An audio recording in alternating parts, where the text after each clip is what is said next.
Hello and thank you for joining me. This is Sierra from Sierra T Designs, and today I have a super special collab to share with you guys.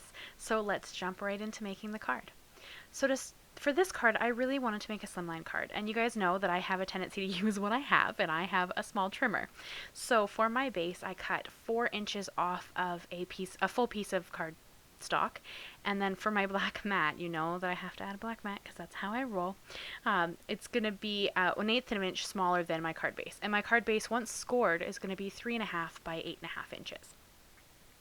So you can see here, I eyeball my measurements because I have the 6-inch trimmer. I kind of just guesstimate how I need to cut it because, of course, the long side I can't see. So I have a tendency to just go back and forth a bit until I get it to where I like it. And that's kind of just how I roll. I tend to like to use what I have instead of buying every new tool that comes out or all the new tools. So I just kind of like to use what I have.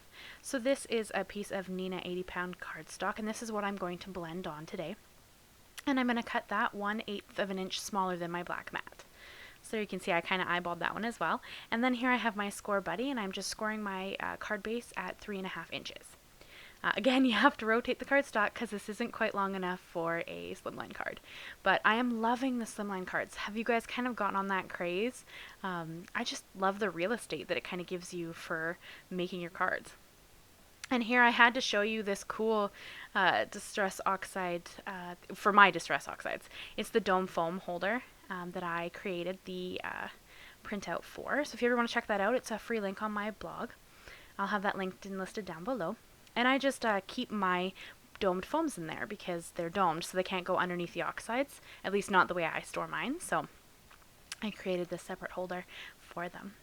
But yeah, so I'm going to do some oxide blending today because that is probably my favorite technique. If you guys have watched some of my videos or most of my videos, you'll know that Distress Oxide ink blending is probably by far my favorite technique. And for this, because I am actually doing a collab with Cassie Trask, I'll have her video listed and linked down below in the description. Please check her out. If you have never heard of Cassie, I would be a little bit shocked because she's amazing. But she has been a huge inspiration for me. So when I hit 1,000 subscribers on my YouTube channel, I really, really wanted to do a collab with her. So I reached out and she graciously said yes, because she's probably one of the kindest ladies I've ever met. And this is our collab. And in it, she asked me what I wanted to do. And I said ink blending, because of course that's my favorite technique ever.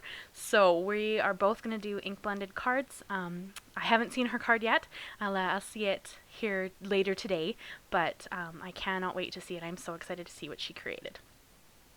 So for my ink blending here, I have 4 colors. I started with picked raspberry, Seedless preserves, chipped sapphire, and I finished it off with some black soot, just to add a little bit of drama around the outside. And I mean a little bit of drama. You'll see that it's quite light and quite kept to the side.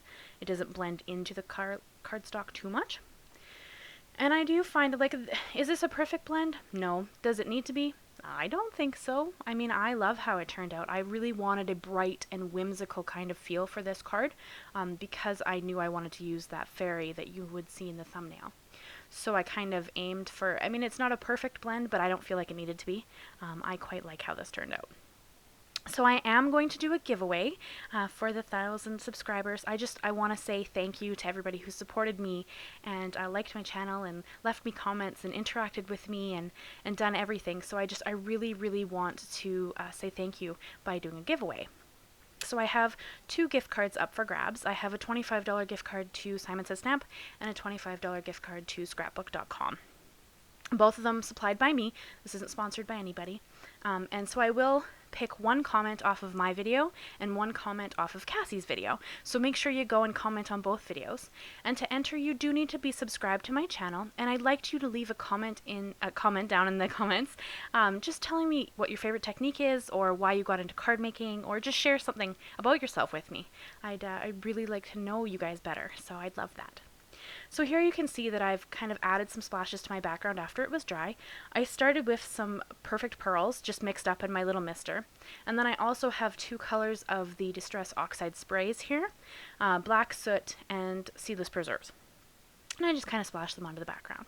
So this fairy is actually a digital design cut. It's from Design Cuts.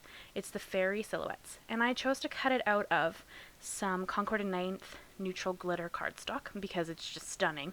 This granite color is just stunning. And then I popped it up here with some 3D foam strips, or foam squares, sorry.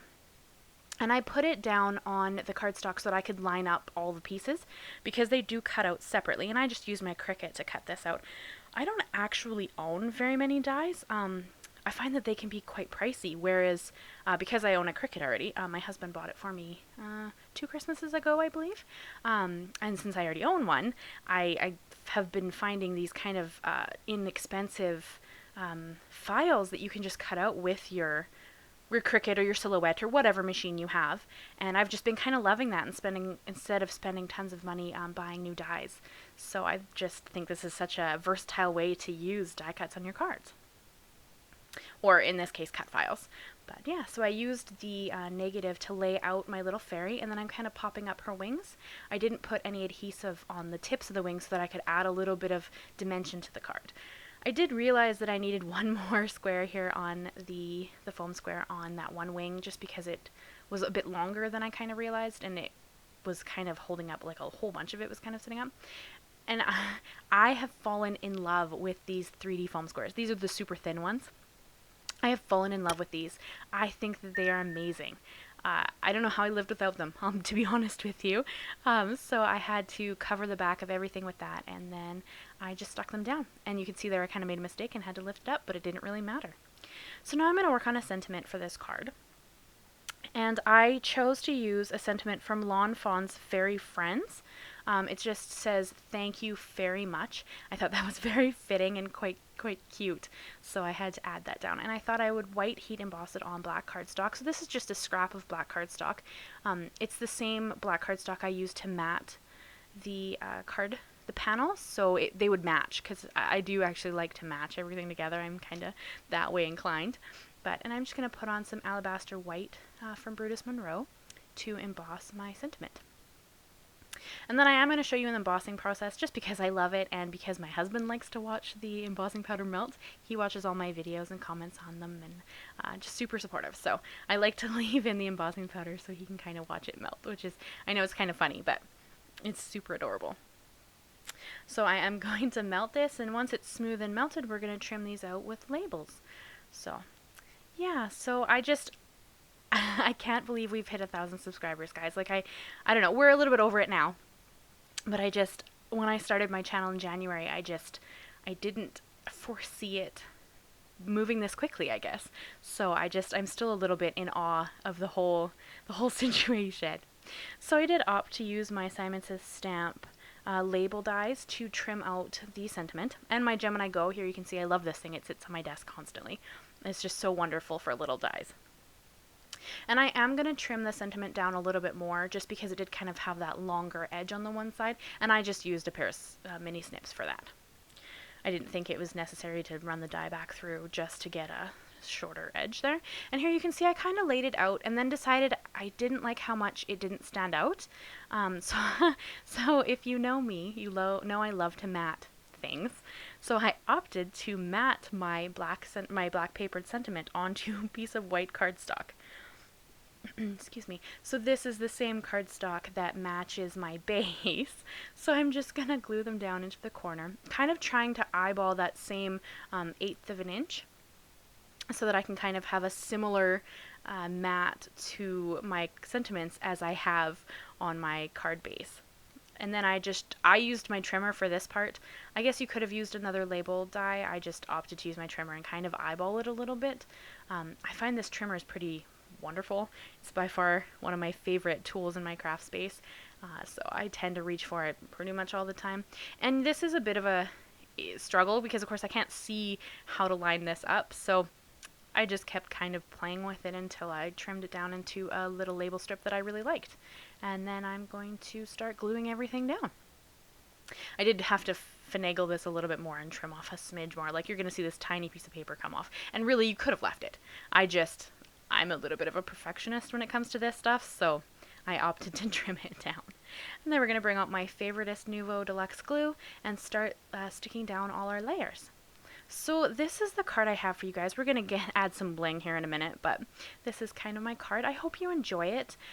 If you haven't heard of Cassie Trask, or you haven't checked out her channel, please go and check it out. Go and leave her a like, leave her a comment, leave her a subscribe if you aren't already, which be a little bit mind-boggling to me because I think she's pretty amazing. And yeah, and if you like this video and you've stopped by from Cassie's channel, I would love to have you subscribe and maybe check out some of my videos. I just really appreciate you guys coming on by. So I have glued this down. I'm going to add my little sentiments, and I kind of added them on a bit of an angle, just because I was going for a very whimsical look, so I thought having them straight would kind of take away from that a little bit, so I opted to be just a little bit angled. And then glued them down, and then I had to add some bling. You could absolutely leave this card here. Like, it's pretty on its own, but I couldn't resist, and I have a bunch of gems in my stash, so I just opted to use them. So here you go then, hey, right? So I used 4 different colors out of the same set. This is the Pink Fresh Essential Gems set. And I have everything linked and listed down below if you guys want to check out any of the products that I've used in this video. I did opt to kind of cluster the same colors together. I played with this a little bit. I had rearranged them a little bit and kind of not had the same colors together, but in the end I liked how it looked better with the colors kind of stuck together there. So this is the card I have for you. Make sure that you enter in the giveaway, and make sure that you go and check out Cassie's channel and her video. Thank you so much, guys, and I will see you again soon. And don't forget to subscribe, leave me a like, leave me a comment, and I will see you again for my next Monday video. Thanks so much, guys. Bye-bye.